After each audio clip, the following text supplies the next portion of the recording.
अस्सलामुअलैकुम दोस्तों, welcome back to our channel find Urdu. आज हम बात करेंगे एक ऐसे लफ्ज़ की जो हम रोज़मर्रा की ज़िंदगी में इस्तेमाल करते हैं, लेकिन उसका सही मतलब समझना ज़रूरी है।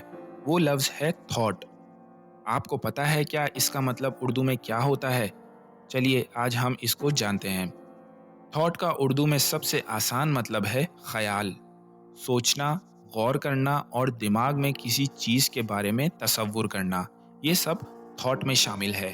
फॉर एग्ज़ाम्पल, आप रात को सो रहे हैं और आपको एक खूबसूरत घर का तसव्वुर होता है। वो घर में बाग है, प्यार करने वाले हैं और आप बिल्कुल खुश हैं। ये एक थॉट है। अब हम इसको और समझेंगे। जब आप किसी चीज़ के बारे में सोचते हैं, तो आप उसके बारे में इंफॉर्मेशन प्रोसेस करते हैं। आप उसकी खूबियाँ, फ़ायदे, नुकसान और सभी एंगल्स देखते हैं। ये इंफॉर्मेशन प्रोसेस ही आपको डिसीजंस लेने में मदद करता है। अच्छा, क्या आपको लगता है थॉट का मतलब समझ आ गया है?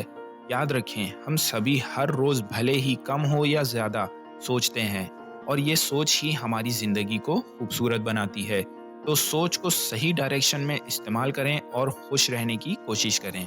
अगर आपको ये वीडियो पसंद आई है तो लाइक ज़रूर करें और दोस्तों के साथ शेयर करना मत भूलिए। मिलते हैं अगली वीडियो में, तब तक के लिए खुदा हाफिज़।